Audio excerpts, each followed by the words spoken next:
Hello, my fellow YouTubers. It is Monday, June 17th, 8:05 a.m. Denver time. And let's see what we got going on today. Okay, for the Iranian ship attack, the captain of one ship says they saw something flying around, and now we're also claiming something hit the ship or planted something on the ship. Now on the news, our military admits they sent a drone to fly around to film the burning ships. So it looks more like highly probable a drone was used to do this. What's really amazing, 4:30 this morning, I was actually watching and listening to the Channel 13 local news, which is on 13.1 here, I just do over the air. They actually mentioned a false flag possibility. They didn't say false flag, but what they said was people are talking about how the U.S. did it to blame Iran. And they said it in their usual monologue tone. They didn't say it sarcastically or as a joke and smirk and laugh and all that crap. Oh, and that film footage, that's crappy. I kind of thought maybe it was night vision or possibly could have been a mix of something. But if you look especially with the ship up, with the smaller ship up against a tanker, you can see shadows. So who knows up with that hokey crap. And if that was from our military or anybody's military, why didn't they follow that ship to see where it was going? If there was any military aircraft, especially Navy, to intercept it, why did they not intercept that ship? Now, let's say that nobody was close enough. Why didn't they follow it as close as they could to anybody else's territory, at least to see where it was going? And if they couldn't even do that, how about something from ship tracker, or even if they could go and make something up on radar to show where this little boat is, was what supposedly went to? So much hokey bullshit involved in that.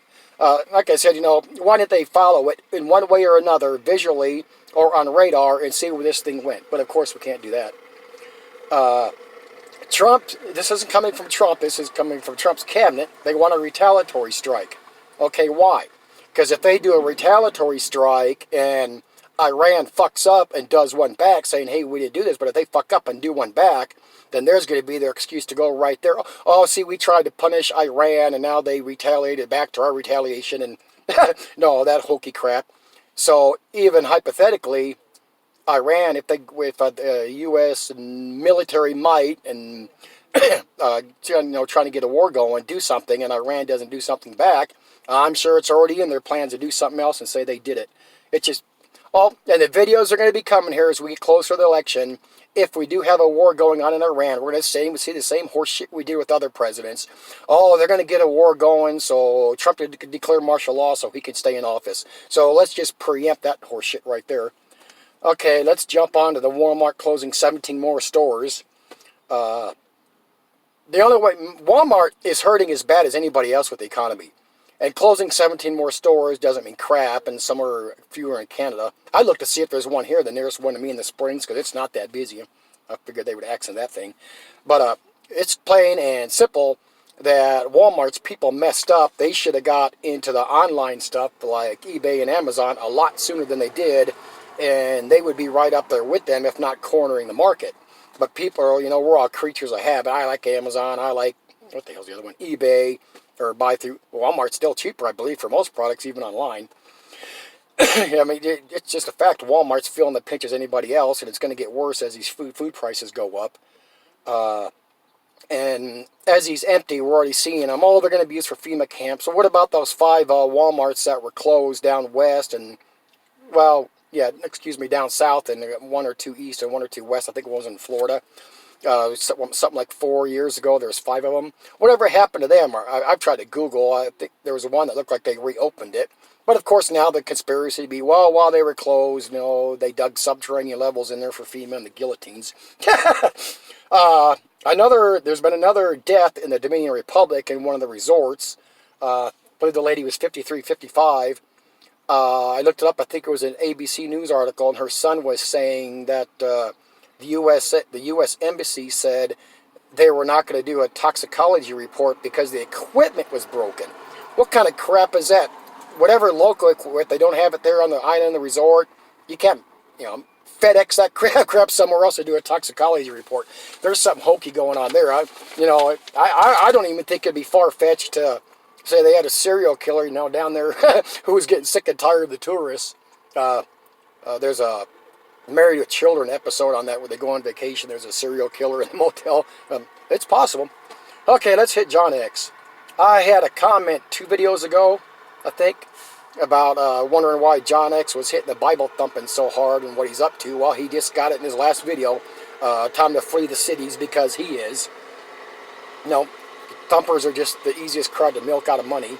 Says he's moving his family, his wife and his kid, to a house where he says, quote, I don't know if everything works. He says, I can't do videos daily, or can't put them out daily, but he'll drive to town every couple days so he can upload to his Patreons, the paying crowd. He mentions his BS Mr. Patriot and Mr. Historian people again, a group that he himself said, because I did a video on it, but he's deleted his, and I distinctly remember, and so do you that might have saw that, when he first came out with that Patriot Historians bullshit, he said it was a group of people called the Historians that he was going to call Mr. Patriot. And a few videos later, a week later, he turned that into one group, turned that into 2 different groups, excuse me. Pushes Must Have Silver, and of course, buy through him. He's got the best, cheapest link possible, so he can get us $5 a pop.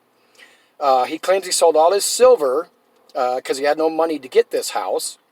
And it was a dead relative, maybe he had to pay tax or something, but he had no money to get the house. And what about, he had a fundraiser sometime past because he wanted to get money together to get a piece of property for his flock to bug out in. So what happened to that money? Did you all get reimbursed for that? Do you get to go to this property in Tennessee and bug out with him?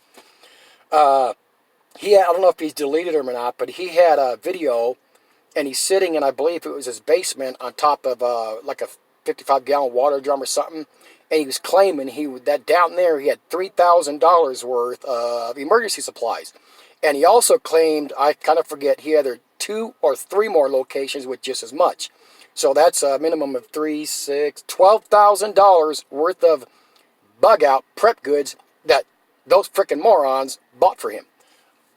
So what happened to all those supplies, Because later on he claims he needs to take this stuff with him and he still needs to buy stuff. Says he's sure the house is bad, but hasn't seen it yet. This goes back to what he said previously and what he's going to say again. Then he says he's going to take his silver with him after he said he had to sell his silver for gas money. He's supposedly reading a long text from the Mr. Patriot, Mr. Historian groups. They also picked a date of last quarter of last year when everything was supposed to fall apart. But they're admitting they can't pick a date either, but yet they're supposed to know everything. This made-up group of his. I can't believe the way people believe this shit. Of course, they mention, he does, from this fake text, that gold and silver will go up. And make sure you see his link below. Mentions, I kept meaning to bring this up before. It mentions about Texas has an independent electrical grid. Well, they do, and they have a port. And Texas, like a lot of other states, they have lots of cattle and chickens and hens and all that. People could live on if shit hit the fan, or especially as people are always talking about, Texas could secede from the Union. Well, another huge thing people got to think about, and what these people don't put, I think, intentionally on these videos when they talk about Texas seceding. What about medical issues, medical supplies? What about drugs, all that stuff? Does Texas make all that themselves? Hell no, they don't. How many people would die because of the fact that they would not have medical supplies, their medications, asthma, Alzheimer's stuff, everything, every medication under the sun? Texas gets that crap imported from the U.S. and Canada and other places like anybody else does. And they talk about the port that Texas could use.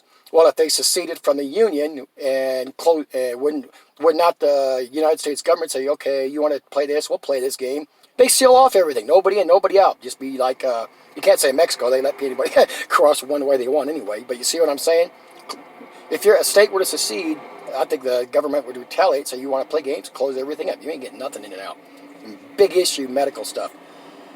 He's pushing a water filter, which happens to be his link below, and of course he mentions that, gets his cut.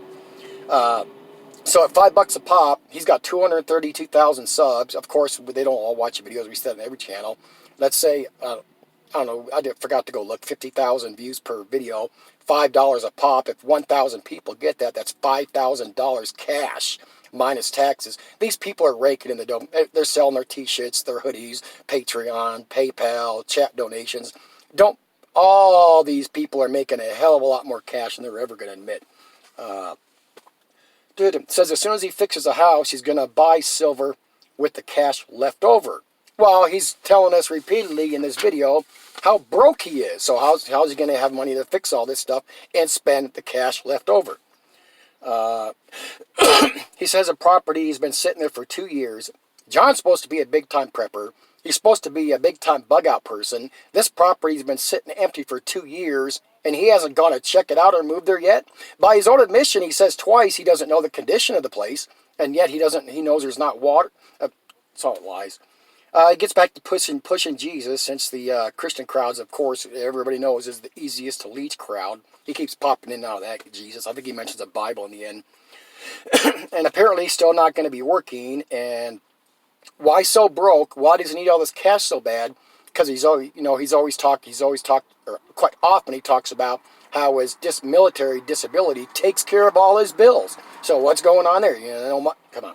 There's a whole lot of lying going on and fraud with this moron. He said he's hired somebody to work on his furnace and also has hired a plumber to come out. So how can he afford all this stuff if he's broke? And he says he's already hired him. Did he already pay him? He's yet to pay him. He's got to hope to, you buy more gold, more silver and more water filters so we can get his money. Oh, God, this is so lame.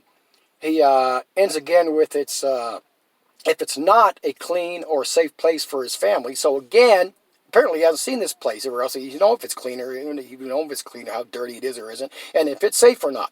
And unless you're actually bugging out because something happened, you're not going to take your wife and your kid up to some place that might be in some such dilapidated condition. You're going to be in a tent or in your car. And of course also ends with buy the filter through him, combined with buy Jesus through him, and you'll make it. Anyway, that's enough for today, and see you later. Bye.